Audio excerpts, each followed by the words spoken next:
Hello everybody, my name is Lucy and welcome to Books and Brushes. So this is part 2 of the What I Read in July, the Reading Rush edition. The Reading Rush went really well for me, I was really proud of myself. I hope you had a good reading rush too. My goal was to read 3 books, I managed to read 4, I completed all of the challenges and I had an absolute blast this year.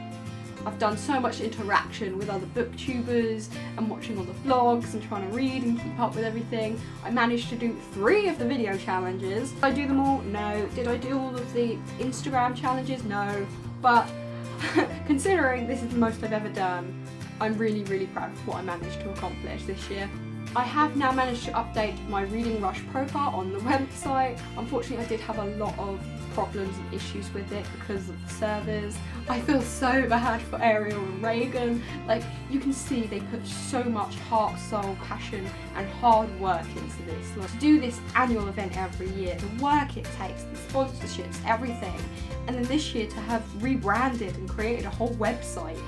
It's such an incredible achievement, and for so many people to want to go on it that it crashes is just so heartbreaking. Like, you could tell they must have been gutted, but that's the way it is, you know. It's too popular for its own good, but it didn't stunt my enjoyment of the Reading Rush at all. It did, however, make I didn't input every day what my reading count was because I couldn't access the website for like 3 days at the middle of the rush, and I just completely lost track of what pages I'd read. So I did manage to fill it in at the end, but it was kind of a guesstimate at where I think I left it each day. So I kind of cobbled it together, but there it is. But enough blabbing about my accomplishments and about the Reading Rush. Let's talk about the books I managed to get to and wrap them up, and let's dive in. So the first book I read for the Reading Rush, which I read in a day, was A Very Large Expansive Sea by Tahara Mafi. This book is about a Muslim teen girl who's basically surviving in high school after the events of 9/11 and the racism that surrounds her in this time. So this story was very based in truth. Tahara Mafi does write in a note how this is a fictional story, but is so relevant and drawn from all the experiences she had at that time, and I can really see it. I can feel that there's so much truth in this, which is kind of heartbreaking because just the amount that this character goes through and what Tahara must have gone through in this time, it's horrible and it really opens your eyes. I love books that just take you into another character's struggle and how her parents don't really understand her struggle because they've had worse lives, they've lived in wars, so then that must mean her pain means nothing. And this discussion I just thought was so well done, and this book was so well written. I love Tahara Mafi's writing. Now, I've read Tahara Mafi's Shatter Me series and I don't have a load of kind things to say about that series. I kind of, that went downhill pretty fast. This book is everything good about Tahara Mafi and dropped everything I didn't like about her previous series. It's her beautiful, dramatic, extensive writing in this realistic, well-written, well-represented story. It's so good. I love the breakdancing element, that's really fun and interesting to delve into. And again, these characters have lives and passions and hobbies, God forbid. I love our love interest, Ocean. He's a really interesting character, and the interactions these two have. And come on, a white guy with a very unusual first name. I'm looking at you, Ransom Riggs. I love Ocean. I love the way he is with her and how she doesn't quite understand him because of the way the world has treated her. They've conditioned her not to trust or believe in anyone, and that's so sad, but she really does come to see that maybe the whole world is not against her. She just has to find the good. It talks a lot about, you know, other people's opinions, and this story gets so dramatic at the point where everyone is against them, and the fact that this whole backlash comes from Ocean. It's so horrible, like, because he's the football star, there's a lot of blackmail, there's so much trying to pull these two characters apart, and for no real reason at all other than her hijab. There's she shouldn't wear it, she should just not paint a target on her back, but that's not the problem, and it's so heartbreaking to read. There's so many good discussions in it, and I just love the way it's written. It was such an entertaining, heartbreaking, good story that's so quick to fly through. It's really fast, and I just think it's one of those books that should be read, and I really love it. I really look forward to rereading this at some point because it was so good. Now, in a similar vein, we have The Hate You Give by Angie Thomas. This book is so hyped, has been for a long time, and I'm only just getting around to it because I'm always late to the party. But this book has a similar vein because about racism and about the view from the outside world. So if you've been living under a rock and don't know what this book is about, this is about a black girl named Sky who witnesses her best friend be shot by a policeman, and it is about the backlash from the media, her friends, her family. She lives in a very unprivileged ghetto called Garden Heights, full of black culture and full of drugs and gun violence and gangs, and she happens to go to a very, very privileged, mainly white prep school, and her friends there are totally different, and she feels like she's two different people putting on two different performances, and it's about her trying to figure out that she shouldn't be either, she should be just Star. This is a chunky book, so unlike A Very Large Expanse of Sea, which is quite short, this one's extensive. This book, again, really goes into racism, but in a totally different fashion. It talks more about the colour of skin rather than like the religion, terrorism kind of aspect of things. There is a real sense of culture in both sides of this. There's also so much racism happening on both ends, from the blacks, from the whites. There's this kind of divide that is there, that should never be there, but that's always there. I think what I liked about this book is the way that Star interacts with her friends at Williamson and her boyfriend. I think that's so interesting because Star is a great character. She's amazing, but she's flawed, which makes her, human. She's brave even though she doesn't think she's brave, and the way she talks with her white friends, it's like she already expects them not to understand her. Like, she hasn't even given them the chance to accept her ghetto personality, and she completely cuts them off from it. It's not fair for them to not know who she is, and I can understand why she doesn't. She's persecuted in this world. Her best friend just got shot by a policeman.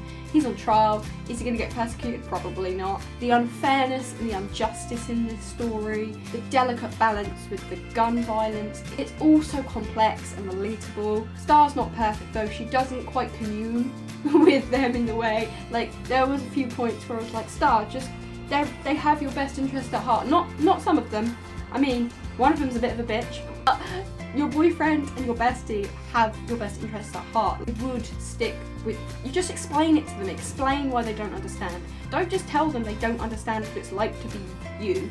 Explain it to them, because otherwise no one's ever going to understand. And I think that's just a key moral for anything. Everyone's going to have different life experience and different struggles, and if you don't explain those things to people, then they're never going to learn, they're never going to see any other perspective. And that's what books are about. It's about having new perspectives and understanding and learning and growing and being more tolerant and caring and compassionate as a person. Wow, I got passionate about books there for a minute. Woo! This book was so hyped. Was it the best book I've ever read in the universe? No. Was it a great book? Definitely. I was so angry on behalf of her friend. Oh, so angry. Like, there were so many points where I was sad, so many points where I was pissed, so many points, and yeah, it's a ride. If you want the emotions, if you want the social injustice, it speaks a lot of social media. Black Lives Matter movement obviously is quite prevalent in the story. I love also the way that this talks about the media and how this was represented and how the story was sold as this drug dealer, and so all the Williamson kids are like, well, he probably deserved it, he was a drug dealer and probably a gang member and he got shot. Oh, that poor policeman's trying to save himself. And that's totally not what happened. And Star is the only one that can voice that. And it does talk a lot about free speech and sharing the truth and speaking out, because you have to use your voice. You can provide that to the world. You need to, because you have to. And you can't let that kind of injustice fly, even if the world is pushing it on you. You've got to let other people know that's not how it happened, for the sake of his memory and yeah, I love that whole discussion on how the media represented this and how her friends thought these things, but she needed to be the one to say, actually, that's not the truth at all. But this is an own voices story about what some people go through and the world they live in, and it's not perfect, it's far from perfect, but sometimes it's the truth, and we've got to read the truth. And I really love this story was written, and I love the way it was written. It was written very, very well. Yeah, I'm sorry I was late, guys, but I read it. Yay! Also, the film was amazing, but that's a whole nother discussion for a whole nother day. So next up we have Girl in the Window by Penny Jolson. I got this book ages ago when I went to Waterstones and I read a fair few chapters, so I kind of knew the beginning, but it was so long ago since I read it, I restarted it from the beginning. And this is a story about a girl with chronic fatigue syndrome. Basically, she got really ill and she never recovered, and now any effort or exertion in any way just completely wipes her out. And it's a thing a lot of people don't understand, and a lot of people don't, or just, you know, stop being so lazy, just walk, but she can't. So this girl is essentially trapped in her bedroom, watching the world go by without her, desperate to go back to school and not miss out and not be left behind, and not being able to do anything about it. There's also a mystery of a girl in the window across the road, who she is, and I love the mystery of this. Like, you want to know what happens, you want to know why. I've said this for the millionth time, but these characters are so real, they're so in depth, they're so 3D, and that's why I've loved my July reads this month, because all these characters have really sold these stories. The main character plays the cello, and she just wants to go back to school, and I absolutely love how determined she is, but how frustrated she is. And the representation it gives the chronic fatigue is great. It also shows how much she can do, even though she can't do very much. I love all our side characters. I love the neighbour, I love the family, her mum and her dad. Again, very complex family relationships with the brother. Her next door neighbour, Nav, I love their relationship, and her relationship with her best friend. Oh, the way they interact with each other is so real and so complex and so beautiful. I love this mystery of the girl in the window. Now, I won't go any more into the story because I don't want to spoil you, but just know that I love what happens. Again, very like Outside. I love the sinister nature, I love the depravity, I love the mystery, kind of like The Kingdom. Oh, I absolutely love this. I thought it was such a good story, and I can't even explain why I love this book so much. I absolutely love the way it was written, and this is not a story I've ever read. I also love the moral of this story, that this girl may have chronic fatigue. That doesn't mean she can't do anything with her life. That doesn't mean she can't live a meaningful life. She can't be compassionate. It doesn't mean she can't work to be better, and it's okay if she's not. And I just love that message of doing things and compassion and investigation and mystery, and I love the way Nav treats her, and I love how flawed she is, the way she treated Nav in the end. For obvious reasons, she was frustrated and she's flawed. Again, like before, flawed characters that do these mistakes, but you understand why, and they apologise, and it's like, God, that's life, that's exactly what should happen in books. I don't want characters to fall out over stupid things and then make even stupider decisions. You want them to be flawed, but not so flawed that you want to punch them in the face, you know? So I really, really recommend this book. I recommend it on behalf of so many aspects, for the mystery, for the story, for the moral, for the disease representation, for the LGBTQ+ representation, for everything, for the culture representation. It's got family, it's got friendship, it's got sinisterness, it's got darkness, it's got everything, and I love this story, and read it, please. And my last book for the reading rush was Out of the Blue by Sophie Cameron. This is a reread. I have read this before. Again, fairly short one, because all the reading rush books I tried to make short. Other than the hate you give. This book is about a world where angels started falling from the sky. Other than that, it's a modern setting. Everything about it is contemporary, except for the fact that these angels just started falling out of the sky one day, and scientists are baffled, religious groups are in a frenzy. They think this is some apocalypse, but now this is just the way things are, and nobody knows why, nobody knows how. This is just what's happening. These angels are falling out of the sky to their deaths, being stripped of their feathers to be sold, and none of them have ever survived. Until one day, Jaya, a daughter of a wingding who's basically like an angel-obsessed hunter, manages to find one alive and has to figure out what's important to her, what her morals are, and how she's going to cope with this situation. It's a beautiful story. It talks a lot about grief, it talks a lot about morality, it talks about religion and death. It's got disease representation, it's got LGBTQ+ representation, again just like on the window, it covers all the things. There is a female-female romance in this, and there is a character with CF, which is funny because, you know, 5 feet apart, our end of the month also had CF, so it was fun to have this. Obviously is less in depth about the CF than 5 feet apart is, but it's there and it's represented, and I really like that. I love our main character in this, Jaya. You feel so much for the position she's in, the grief she's going through, and the horrible position her father's putting her in, but how he's flawed. I mean, he's a human, and you understand him too. I love the setting of this book, the Scottish setting. It's modern Scotland. I know you all Americans love all that stuff. I love the setting of Edinburgh during the Fringe Festival as well, because the Fringe Festival, I've always wanted to go to the Fringe and I've never been able to make it because I live right in the south. Like, I'm as far down south as you can go, so Edinburgh's right up the top. I love the atmosphere of the Fringe and all the English, beautiful British references in this, the way the characters talk. It's home. There's something about this that makes me think so much of home. I love books that are set in England or in Scotland or in Wales or in Ireland because it's not America.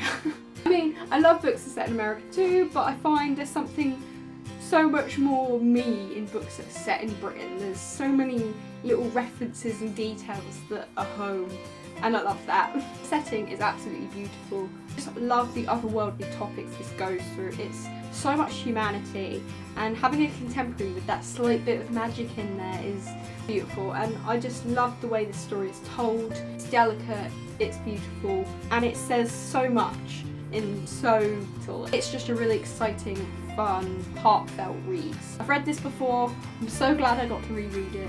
I remembered most of it, but not all of it, and I just loved reading it again. So I really highly recommend this book to anyone, really. There we are, those are the 4 books I read for the reading rush. A very large expansive sea with 5 words in the title, and I read it all in one place. Hate You Give is a book to movie adaptation and book I meant to read last year. Girl in the Window has purple on the cover. That's pretty much all that narrowed down because, oops. And this book managed to complete the challenge of a non-human main character on the cover because of the angel. It's a good thing I managed to read the 4 books without the blue in there, because otherwise I never would have completed all the challenges because of my mistake with Girl in the Window. Because even the very large expansive sea, one of the words are purple, so I read Girl in the Window without meaning to. But I loved it, so I don't regret it. Anyway, I'm really proud of myself for what I accomplished in the reading rush, for what I accomplished in July overall, and I hope you had a really good reading rush too.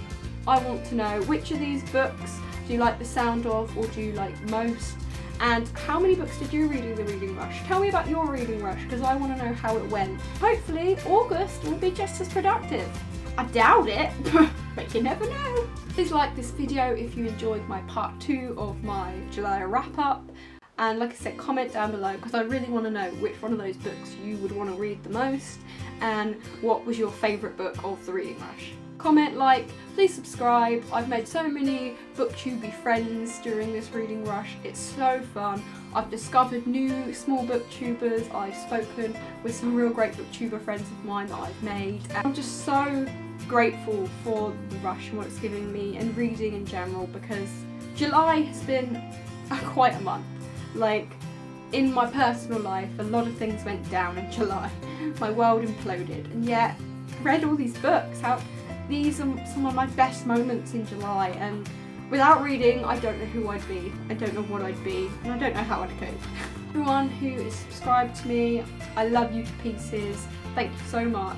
All my booktuber friends who I'm talking to, you're the best, and I will see you all in my next video. Bye!